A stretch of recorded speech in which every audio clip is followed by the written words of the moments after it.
buenas tardes. El Colegio de Profesionales en Criminología de Costa Rica les brinda el más cordial saludo a todas las personas agremiadas y el público en general que nos acompaña en la tarde de hoy a través de la plataforma Facebook Live con la charla Violencia contra la niñez y la adolescencia. Iniciamos reconociendo pues, que la violencia es un fenómeno estructural que impacta de diversas formas sobre la sociedad. Hoy nos acercaremos a este fenómeno desde su huella en la niñez y la adolescencia. La violencia es una conceptualización generalizada de una serie de conductas humanas asociadas comúnmente al uso de la fuerza física o psíquica, cuyo desarrollo implica un daño en la integridad de otro sujeto, el entorno o la misma persona que produce la conducta, y se encuentra intrínsecamente ligado a la conducta criminal. Los avances científicos y amplias discusiones que existen a nivel teórico que abordan la materia nos permiten al día de hoy comprender la violencia desde múltiples teorías y conceptualizaciones, y para quienes trabajamos en el desarrollo de la criminología, su dominio resulta fundamental para el desarrollo de estrategias de intervención y prevención de la criminalidad. Además, que sabemos es uno de los disparadores de la reacción social. Si hiciéramos la analogía, existe además un mar de creencias idealizadas, de mitos y reduccionismos que inundan la verdadera forma de la violencia. Le invitamos a prestar atención a nuestro invitado, quien podrá desde su amplia experiencia lanzarnos este salvavidas que nos permita aferrarnos a la objetividad. Con ello, transformar el conocimiento que nos brindará en instrumentos precisos y técnicas para el adecuado manejo de esta problemática.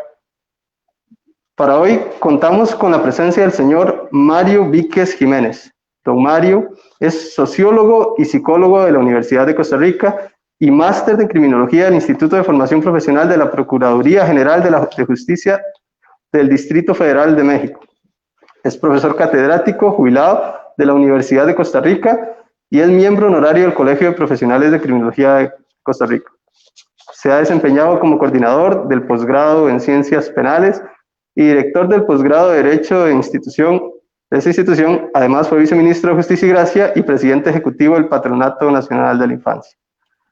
Le damos la bienvenida a don Mario para que nos comparta su experiencia.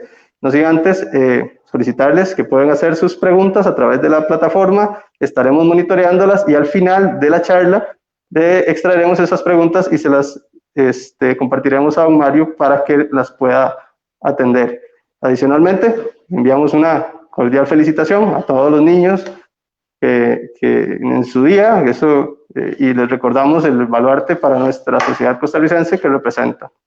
Muchísimas gracias y sin más, don Mario, bienvenido.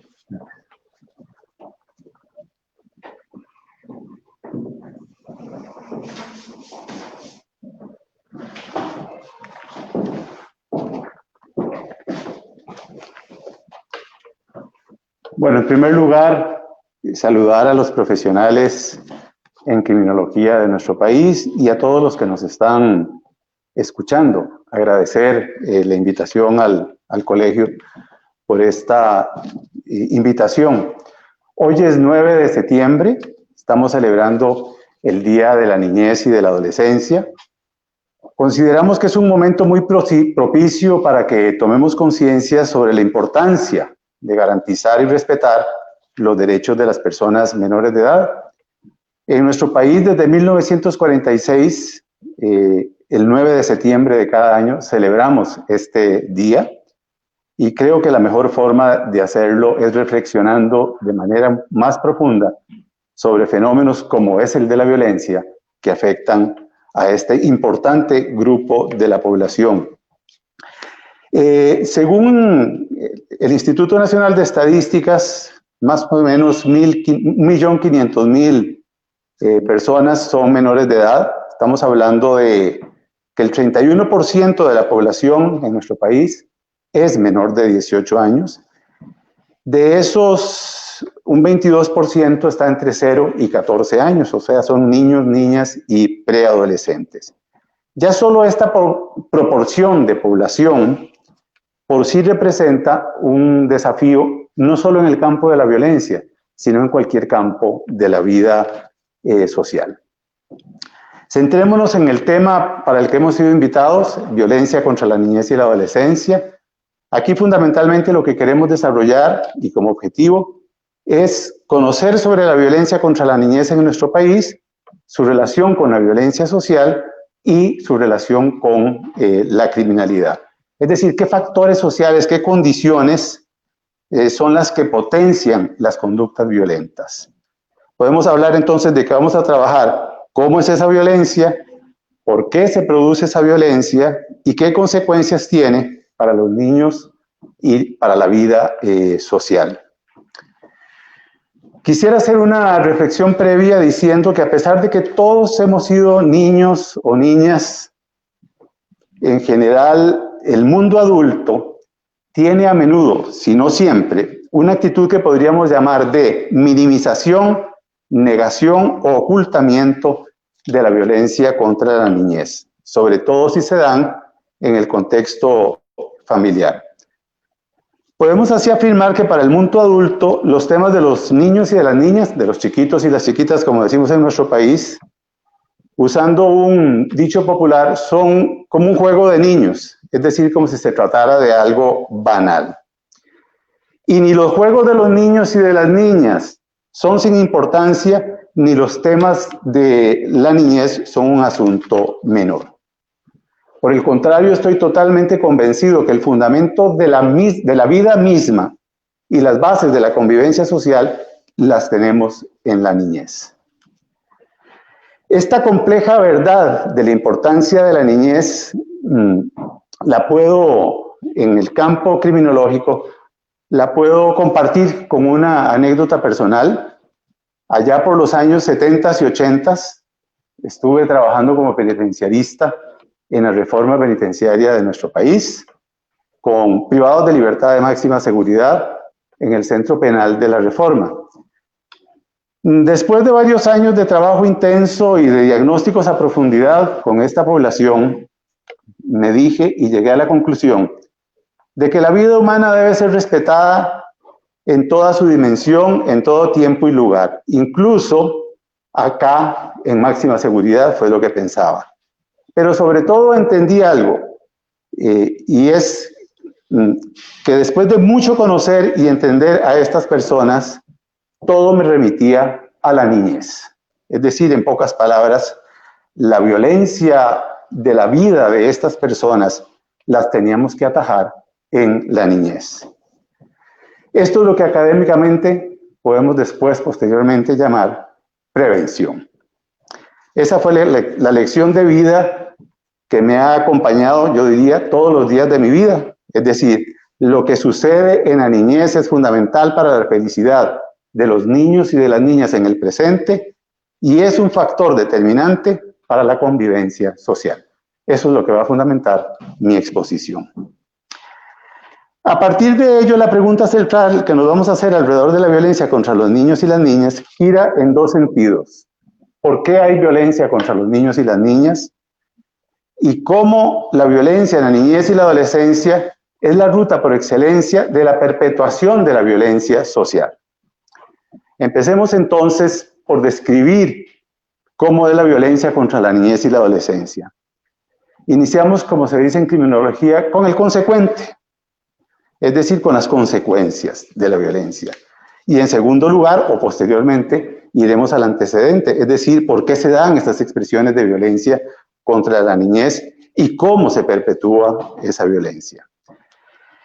Bueno, podemos decir que hay diversas formas de violencia contra la niñez y la adolescencia. Para esto vamos a usar una tipología básica, que es la que se usa en materia de niñez, y podríamos hablar de violencia física, psicológica, sexual, castigo corporal, abandono u omisión. Y yo agregaría en estos días una nueva condición de violencia, que es lo que podríamos llamar la deprivación en el confinamiento, el fenómeno COVID. En general, la violencia se puede producir además de forma individual, es decir, un sujeto con otro sujeto, dentro del contexto familiar, en la colectividad, en las instituciones también hay violencia, sobre todo, por ejemplo, pensemos en hospitales o en el sistema escolar, en la cultura, Es decir, vivimos en un mundo culturalmente adultocéntrico, los apagadores tienen el tamaño de un adulto, por decirlo de alguna manera, y la violencia social, entre otras. Veamos poquito a poquito cada una de estas formas de violencia. Cuando hablamos de violencia física, estamos hablando de golpes, lesiones de diverso grado de severidad. Algunos de ellos están tipificados como delitos. Hay violencia psicológica. Cuando hablamos de violencia psicológica estamos pensando en chantajes afectivos, agresión verbal, manipulación, en fin, esas palabras que duelen más que los golpes. Actualmente se acepta incluso en materia penal la violencia psicológica como una forma de lesión. Y así está señalado. Hablamos también de violencia sexual contra la niñez, es decir, abusos, exposición a pornografía, violaciones, entre otros. El castigo corporal. El castigo corporal merece una mención especial, porque yo podría decir que es una práctica cotidiana y colectiva en nuestro país. En el 2002, en algunas investigaciones que habíamos hecho sobre esta materia, ya habíamos encontrado que el 65% de los adultos pega, patea y pellizca a los niños y niñas, y un 74% de la población grita y maltrata verbalmente. Han pasado 20 años casi, y esperamos que estos índices hayan bajado. Pero sigue siendo un fenómeno esto de pegar a los chiquitos y a las chiquitas, esto de jalones de pelo, palmadas, uso excesivo de la fuerza física para corregir, sigue siendo un fenómeno bastante generalizado. Sobre este tema tengo un texto que se llama El castigo físico en la niñez, un maltrato permitido. Es una donación que se hizo a UNICEF. Los que quieran profundizar en este tema pueden bajarlo gratuitamente de internet. Cuando hablo de lo cultural, hablo también del castigo corporal. Hay un adagio popular costarricense, anónimo, que dice: lo prefiero en pedazos en el cielo que entero en el infierno. Bueno, esa cultura sigue estando presente, y estoy seguro que en estos momentos de pandemia el tema del castigo corporal y otras formas de violencia contra la niñez en el contexto familiar se deben haber exacerbado profundamente. Podemos hablar también de abandono o omisión, que se refiere a la ausencia o el trato omiso y descuidado en el deber de cuidado y protección. Esto se refiere a los excesos u omisiones. Estoy hablando de excesos o omisiones en la alimentación, en el vestido, en los juegos o en la protección y cuidado físico y psicológico. El abandono no es pobreza, porque también existe abandono en la riqueza, es decir, abandono en el sentido de las omisiones, como lo he señalado. Y las conductas descuidadas incluyen cosas como algo que posiblemente todos van a entender: el uso inadecuado de instrumentos tecnológicos, niños menores de 12 años con celulares, la televisión como niñera, los juegos de violencia sin ninguna restricción, acceso a la información en las redes sociales sin supervisión. Aquí este tema daría para mucho rato, la lista es enorme, casi lamentablemente interminable. Y he mencionado una nueva condición de violencia, tengo que decir no suficientemente estudiada ni trabajada, que es la violencia del confinamiento. Estoy hablando por las preguntas de qué pasa con el juego y la recreación en estos momentos con los niños, cómo se está garantizando el acceso a alguna forma de educación, aunque sea virtual, se garantiza realmente, cómo se maneja la frustración familiar cuando hay desempleo, cuando hay temores laborales, cómo se está manejando el miedo a la enfermedad y el miedo a morir, porque de todo esto se habla en las casas de forma cotidiana sin ninguna restricción frente a los niños de todas las edades. Es decir, cómo se maneja la muerte que abunda en las conversaciones adultas. Bueno, esto es de forma global una descripción de lo que podríamos llamar hechos de violencia. Muchos de ellos, como he dicho, son delitos, otros no son delitos. Ahora, hagamos una reflexión criminológica. Es importante resaltar que en materia criminal, los hechos delictivos de violencia contra la niñez y la adolescencia están conformados en su gran mayoría por lo que hemos denominado el ocultamiento de la criminalidad, es decir, la cifra oculta de la criminalidad. Acá hacemos referencia a las categorías trabajadas por el criminólogo José María Rico, no sé si recordarán algunos, los criminólogos posiblemente, el tema de la criminalidad real, la criminalidad aparente, la criminalidad legal y la criminalidad oculta. Cuando hablamos de criminalidad real, nos referimos a todos los hechos criminales que se dan en un tiempo y un lugar dado. La criminalidad aparente son los hechos que llegan a conocimiento de alguna autoridad. La criminalidad legal es la que es procesada judicialmente. Y bueno, la diferencia entre la criminalidad real, todos los hechos, y lo que llega a ser juzgado es lo que llamamos la cifra oculta, antes le llamábamos cifra negra, de la criminalidad. Sobre la criminalidad oculta existen investigaciones que señalan que los hechos cometidos, o sea, la criminalidad real, si acaso llega a un 10% de los hechos conocidos. Es decir, hay una gran brecha, que es lo que llamamos la cifra oculta de la criminalidad. Así, por ejemplo, entonces, si revisamos para tener una cierta idea del fenómeno de la violencia contra la niñez, las recepciones ingresadas en el PANI desde enero a agosto del 2020, en sus diversas categorías de violencia y diversas formas de prioridad, nos reportan que se produjeron 42.495 casos en 6 meses. Esos 42.495 hechos, si lo utilizamos como cifra negra, son acaso un 10% de los hechos conocidos. Por lo tanto, tendríamos que multiplicarlo y nos acercaríamos a los hechos reales. Es decir, que tan solo en 6 meses se produjeron solo en el PANI probablemente 382.455 casos. Es decir, hay posiblemente en la realidad 500.000 de hechos de violencia contra los niños y las niñas. De esas categorías que he señalado que me reportaron en el PANI, que se refiere a prioridad 1, porque tienen 4 niveles de prioridad, es decir, a los que tienen riesgo inminente para la vida e integridad de los niños en el medio familiar, en su entorno, o riesgo de muerte de su propia por sí mismos, nos reportaron que se dieron en esos 6 meses 11.157 casos.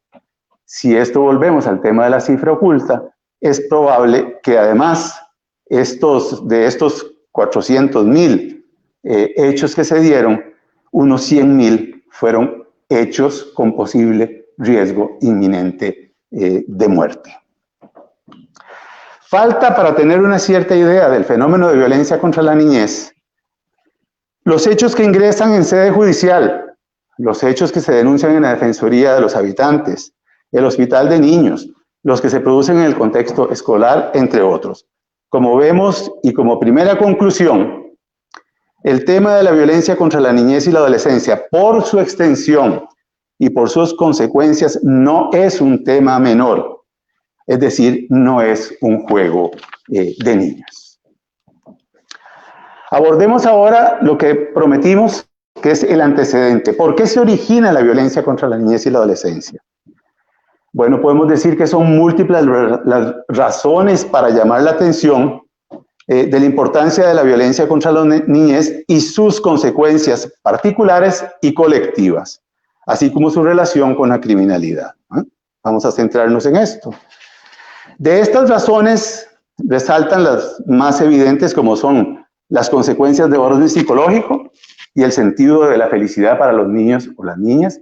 No se es feliz cuando uno lo golpean y cuando uno lo violentan física, sexualmente. Están las jurídicas vinculadas con el pleno reconocimiento de la dignidad humana y están las sociales que remiten al tipo de sociedad que aspiramos a tener en la reproducción de la violencia. En relación a la violencia contra los niños, niñas y adolescentes, existen 3 condiciones que podríamos llamar estructurales, que son las que de alguna manera posibilitan y facilitan, entre comillas, que se pueda ejercer y que se ejerza violencia contra los niños y las niñas. La primera es la más evidente, la vamos a definir como vulnerabilidad. Es decir, la niñez es un periodo de la vida humana en extremo vulnerable, tan vulnerable como de vida o muerte, porque son personas en proceso de desarrollo, con unas condiciones biológicas que dependen plenamente del cuidado y de la protección de los adultos. Los seres humanos no sobrevivimos sin el cuidado de los adultos de la especie, y no solo por las necesidades básicas de alimentación, sino por una necesidad esencial, el amor. Los niños que no son amados son niños que se mueren. Esto está ampliamente desarrollado y se define esta muerte por falta de amor y de reconocimiento adulto como el marasmo infantil. La vulnerabilidad es un riesgo frente a la violencia que implica que se den condiciones adicionales de protección y que tengamos que dar entonces derechos adicionales en relación con el resto de la población. Es decir, si los niños y las niñas están en proceso de desarrollo y son física y mentalmente más vulnerables, como seres humanos, necesitan de protecciones adicionales y de derechos humanos especiales adicionales. Por eso es que se promulgó en 1990 la Convención de los Derechos del Niño. La segunda condición estructural de la violencia contra la niñez tiene que ver con algo más o menos evidente, y es que los niños y las niñas están en una condición de subordinación, es decir, en relaciones de poder. Históricamente los niños y niñas están bajo el cuidado y tutela de los adultos en condiciones de subordinación que a menudo determina su no reconocimiento como persona.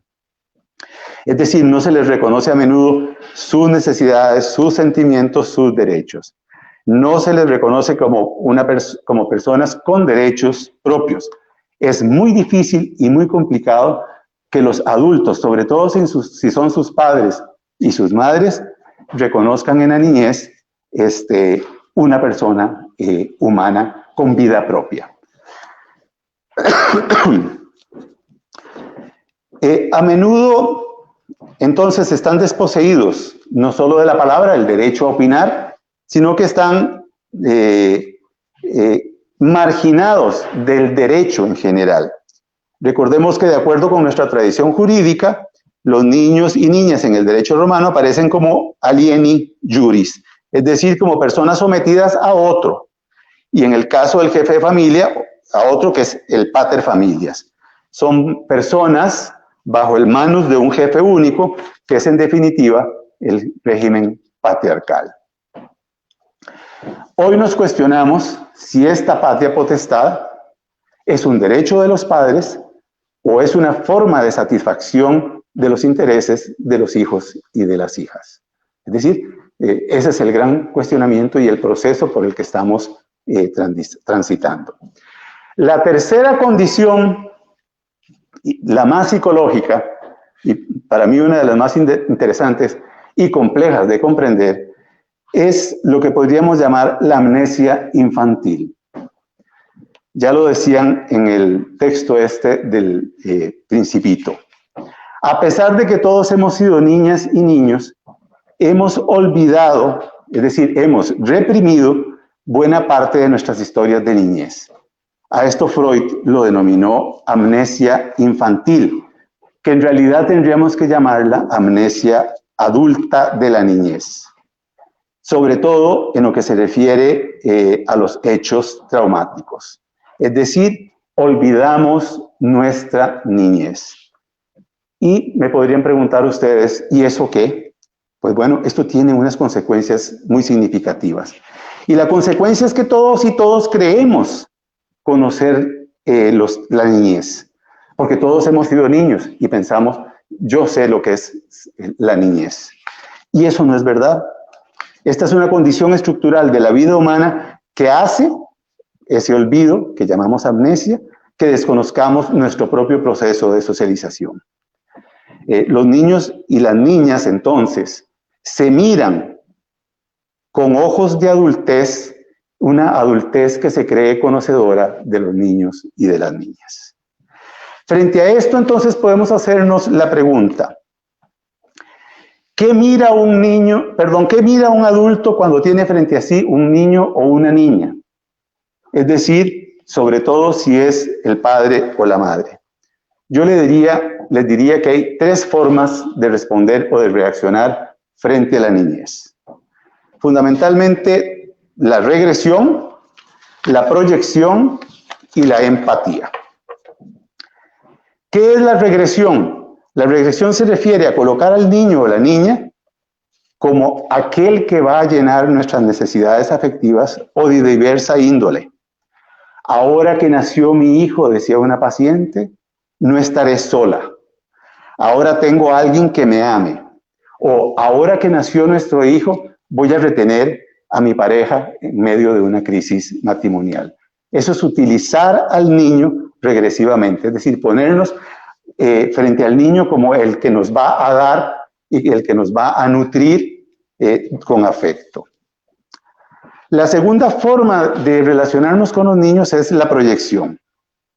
La proyección es mi hijo, ese niño va a hacer lo que yo no pude, es decir, lo que no tuve. Va a llenar la frustración de lo que no pude ser o de lo que idealizo. Será reina de belleza, será abogado como el abuelo, tendrá lo que yo no tuve. No hay una persona ahí, hay la proyección del adulto independientemente de las capacidades y los deseos propios del niño y de la niña. Y por último tendríamos una relación, la más difícil, que es la forma de vincularnos empáticamente.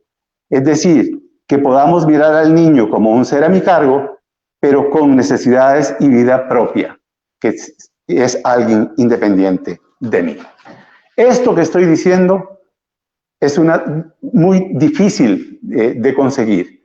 Los montos de proyección y de regresión que el mundo adulto deposita en los niños y en las niñas es bastante grande. Queda así, entonces, planteada una segunda posición de la ya señalada.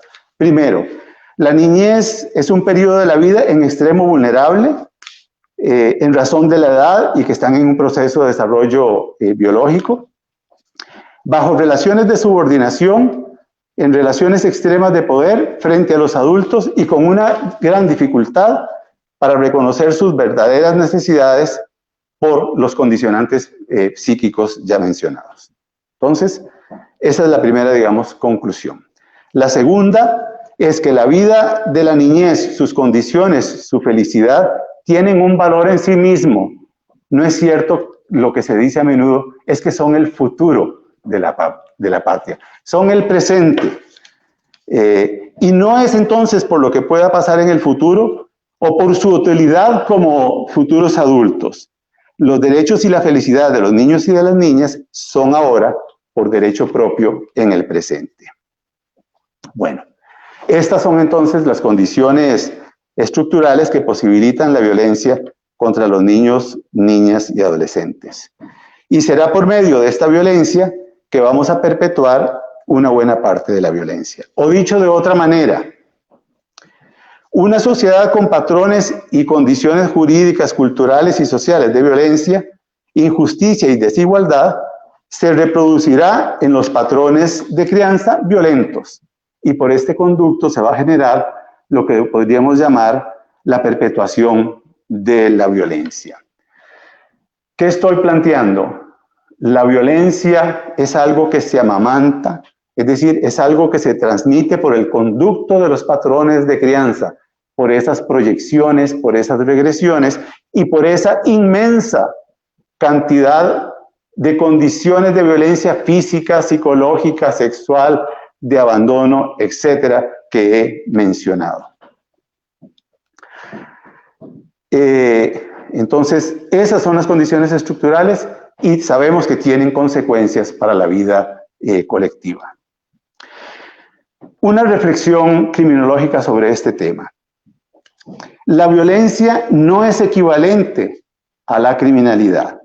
Es decir, no hay una relación mecánica. Aclaremos un poquito más esto que estoy afirmando acá. Veamos por partes. Los niños y las niñas más favorecidos socialmente por diversas razones tienen otras opciones menos criminalizantes de expresión de la violencia. ¿Qué quiero decir?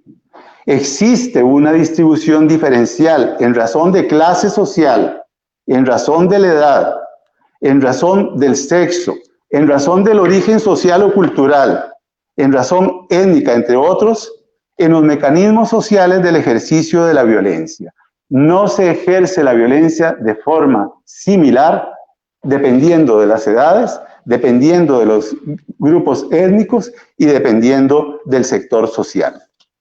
Hay formas distintas de expresión de la violencia y sobre todo de canalización de la violencia. No le pasa lo mismo frente a la violencia a un niño en condiciones de pobreza que a un niño que no tiene condiciones de pobreza. Y sobre todo, y es lo más importante para el tema de la criminalidad, es el tema de la inmunidad. Es decir, la capacidad que tiene el sistema social de captar la violencia como un hecho criminal es distinto entre los niños ricos y entre los niños pobres, o entre los adolescentes ricos y los adolescentes pobres, para ser más claro y más directo. Por eso es que podemos decir que la violencia y la criminalidad no son equivalentes. La violencia de los poderosos no se criminaliza igual que la violencia de los más pobres o desfavorecidos. Existe una selectividad y un proceso de distribución diferencial de la criminalización. Es decir, una distribución distinta de a quién se le pone la etiqueta de delincuente y a quién no se le pone la etiqueta de delincuente. Entonces, en el estudio de la violencia es esencial conocer las formas de violencia, pero las formas de violencia, cuando las relacionamos con criminalidad, tienen que analizarse a la luz de esa distribución diferencial y de la selección diferencial de quién va a ser detectado y definido como criminal. Porque existe una otra forma de violencia que no se menciona cuando hablamos de violencia, que es la violencia de la desigualdad. La violencia institucional también existe. La violencia de la aplicación diferenciada del marco de legalidad. Por eso, si nosotros queremos saber sobre criminalidad, debemos siempre remitirnos a la estructura del control social y a los procesos de etiquetamiento y distribución diferencial de inmunidad. Violencia y criminalidad, entonces, no son equivalentes.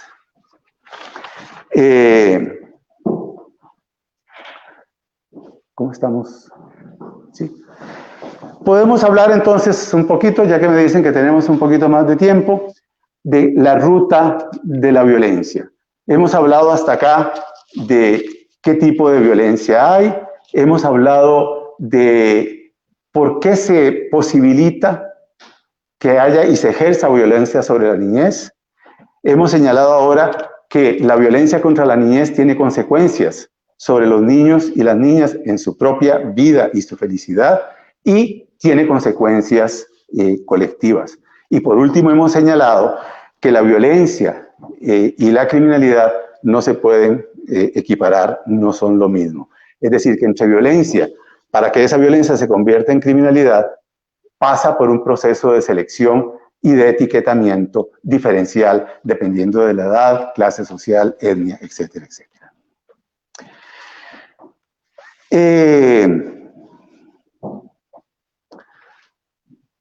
Es importante señalar esto que he mencionado como el amamantamiento de la violencia, y podríamos trabajarlo un poquito más.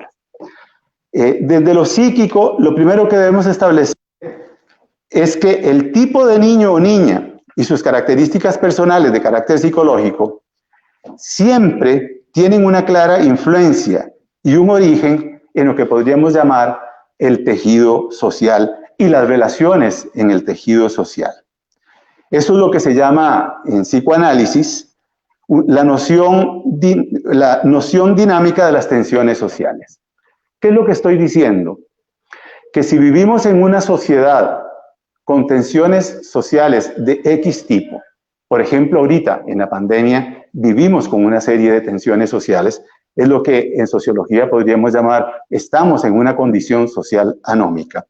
Esas tensiones sociales, por ejemplo, laborales, y de terror a la enfermedad y la muerte, esas tensiones se transmiten de una u otra manera y se expresan como pulsiones agresivas.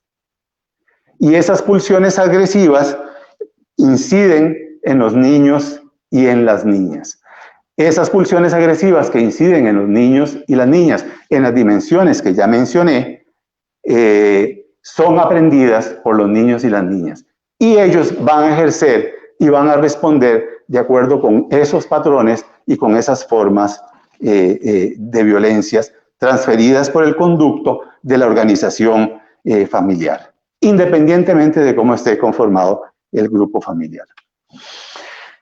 De lo anterior se desprende que aunque no hay una transferencia mecánica de las pulsiones sociales violentas, siempre hay una mediación familiar y una mediación comunitaria.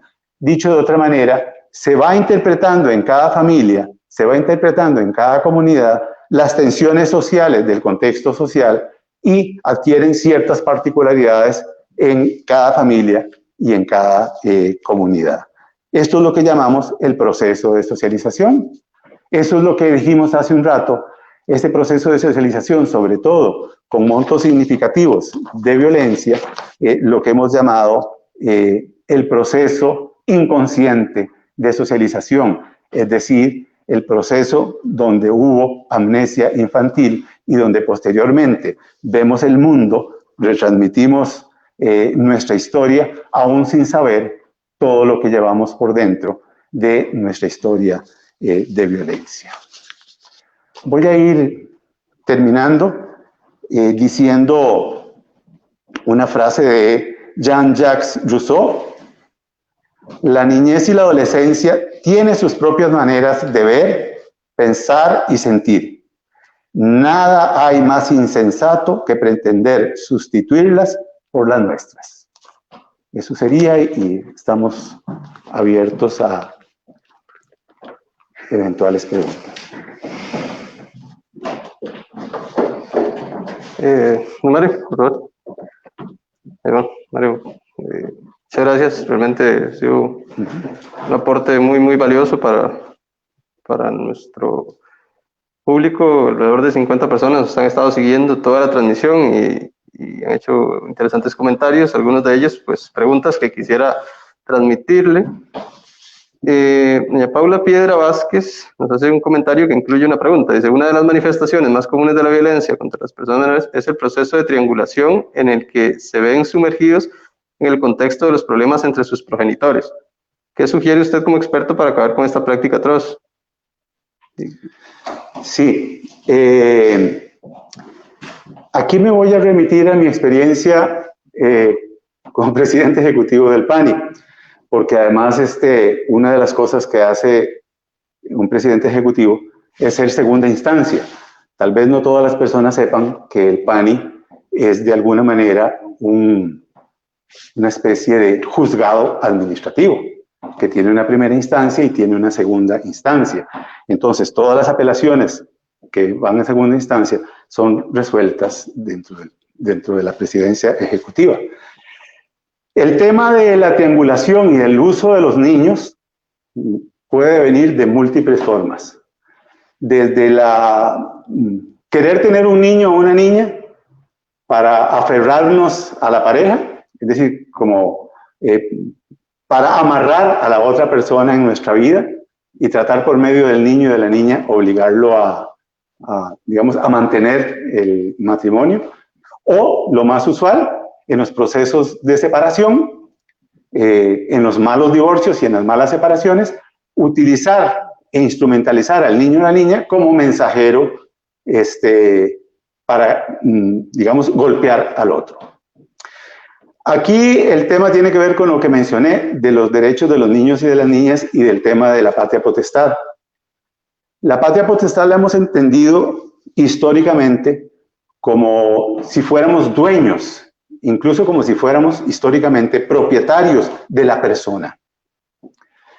Hoy entendemos que la patria potestad está al servicio como una obligación y un derecho de los niños, no como un derecho de los padres.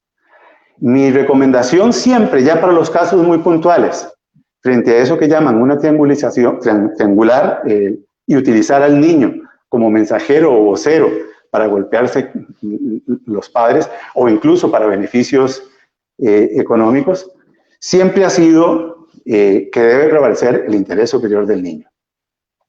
Es decir, debemos hacer prevalecer que las decisiones que tome el Estado en este caso sean en términos del interés de la persona menor de edad y tener la suficiente capacidad para detectar que lo que se está haciendo es una utilización del niño y de la niña. Es muy difícil en la parte psíquica superar esta práctica de uso de los niños. Por eso es que hablaba de proyección y hablaba de regresión. Es muy complicado que a menudo los padres entiendan que el niño y la niña no es su propiedad y que no es un objeto para utilizarlo como instrumento para diversos fines, incluyendo mis propias necesidades y mis propias frustraciones psíquicas. Muchísimas gracias. Tenemos otra pregunta. La colega Fiorella Rojas Ballestero nos pregunta ¿cuáles serían los retos para hacer un mundo más inclusivo para la niñez y dejar de ser menos adultocéntrico? Mire, la vida humana es un continuo. Y bueno, en 1989 y en 1990, la humanidad por primera vez reconoció la condición de los niños y de las niñas como un sujeto pleno de derechos. Es decir, dejó de ser un objeto de derechos para ser un sujeto de derechos. Si nosotros revisamos para atrás la historia de la humanidad, había derecho a matarlos, había derecho a comérselos. En el derecho español, estoy hablando más o menos en el medioevo. Es decir, hemos pasado por múltiples condiciones. Yo tiendo a pensar que hemos ido mejorando y pienso que los instrumentos como la Convención de los Derechos del Niño ha sido un inmenso avance. Lo que ha seguido posterior a esto no solo ha sido modificar toda la legislación, porque hubo prácticamente que modificar toda la legislación, que todo lo que tocaba niñez en nuestro país prácticamente se ha tenido que ir transformando a la luz del reconocimiento de que son persona humana. Pero la tarea más difícil ha sido no reconocerlo legalmente, sino que el papá, la mamá y la cultura en general reconozca que hay una persona humana. Esa cultura o nueva cultura de niñez como un sujeto es el reto cotidiano que tendremos no sé todavía por cuántas generaciones. Estamos en eso. Importante. Bueno, teníamos otro comentario de José Ramírez, el cual pues extrae una pregunta porque me pareció valiosa para el público en general. Vamos a ver, históricamente Costa Rica ha utilizado el castigo físico para la educación de los niños. Los padres han utilizado el castigo físico para... ¿Qué valor tiene esto en la actualidad y cómo, y si es necesario suplantarlo, qué otras alternativas pueden utilizar los padres? Bueno, nosotros, desde el Pater Familias que mencioné en mi exposición, hasta más o menos el 2008, el castigo, pegarle a los niños, era legítimo. El castigo físico de pegarle a los niños, de golpearlos. De forma insólita, aceptamos y hemos aceptado que los niños pueden ser golpeados. Yo siempre que hablo de esto digo, porque mucha gente me vuelve a ver con ojos como, claro, sí, ¿y por qué no vamos a golpear a los niños si lo estamos haciendo por su bien? ¿verdad? Pero yo les preguntaría, ¿y golpearían a la abuelita porque no se tomó la sopa? ¿Y aceptaríamos que el marido le pegue a la mujer o la mujer le pegue al marido? ¿Será que las relaciones humanas son relaciones de golpes? ¿Por qué lo que no es aceptable para una mujer o para un hombre o para la abuelita o para el abuelito, sí es aceptable para un niño o una niña? Es decir, algo se distorsionó en el camino, algo se rompió en nuestro proceso de socialización para creer que los niños sí se les puede pegar. Superar eso es muy complicado. ¿Por qué es muy complicado? Porque como a mí me criaron con golpes, parto de que no me pasó nada. O incluso algunos defienden y me hizo bien. No es cierto. Estas personas que dicen me hizo bien y no pasó nada, se olvidan del concepto, que por eso insistí tanto acá, de amnesia infantil. Los hechos traumáticos de la niñez se borran, se reprimen y se olvidan, pero siguen presentes en nuestra vida.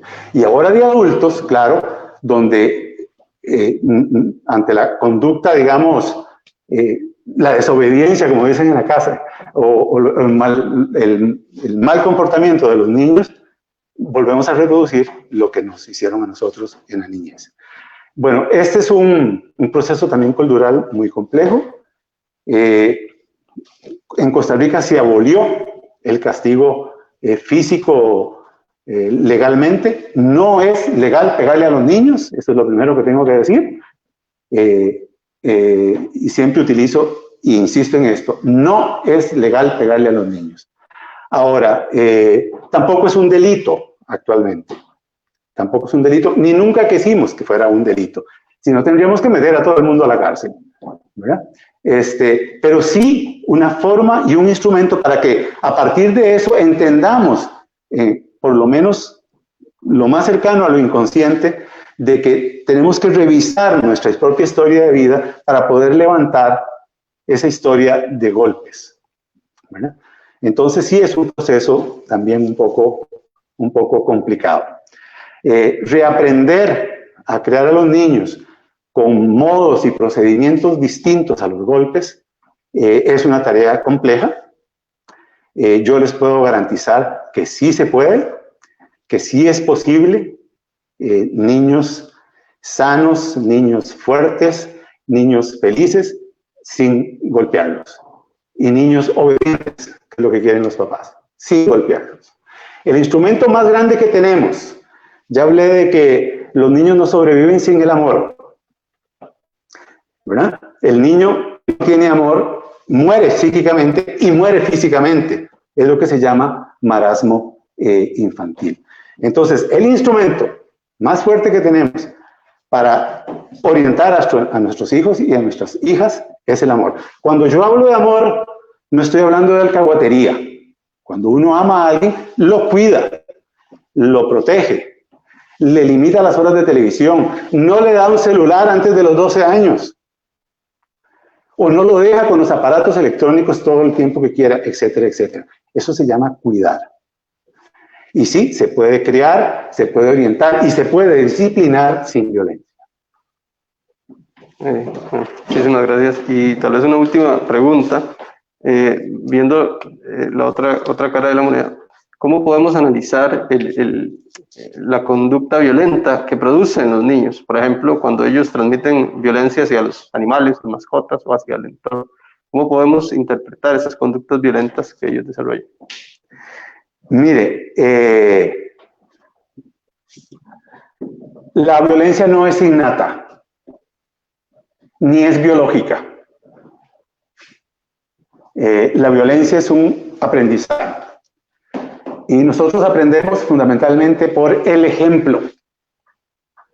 O sea que si hay un niño violento contra lo que sea, contra los seres vivientes o contra las cosas, es porque aprendió en algún lugar de su casa, de su familia o de su contexto, incluyendo la televisión y todos los instrumentos videotecnológicos. Tengo un trabajo sobre violencia en la televisión, lo aprendió en alguna parte. Entonces, la violencia es algo que se aprende y como todo lo que se aprende, se puede sustituir por cosas distintas y canalizarse de forma distinta. Uno puede tener mucha violencia socialmente constructiva o puede tener mucha violencia no socialmente constructiva, digamos, destructiva. ¿Sí? Bueno, muchísimas gracias eran todas las preguntas que teníamos. Pues nada, no nos queda más que, bueno, reconocer que nos ha quedado un poco corto el espacio para toda la experiencia que usted posee, y creo que debemos comprometerlo a una futura sesión para ampliar en este tema que creo, y por las reacciones de las personas que nos acompañaron, causó una gran empatía, y la población se sintió muy empática con el tema en general. Curiosamente se compartió más veces que se comentó, y eso es un fenómeno interesantísimo. Pero no nos queda más que agradecerle, don Mario, en nombre de todo el Colegio de Profesionales en Criminología de Costa Rica, por su tiempo, por su dedicación, obviamente por su experiencia y por su carrera, tanto a nivel formativo en la educación universitaria como en el Patronato Nacional de la Infancia. También agradecemos esa trayectoria que usted tuvo y su disposición a compartirla con nosotros. Pues nada, con esto terminamos la charla del día de hoy. Los invitamos a seguir participando en estas actividades. El colegio todavía tiene bastantes charlas agendadas. Pues mantenerse al tanto de nuestras páginas web, nuestras redes sociales. Pues sin más, nos despedimos y agradeciéndoles por su participación.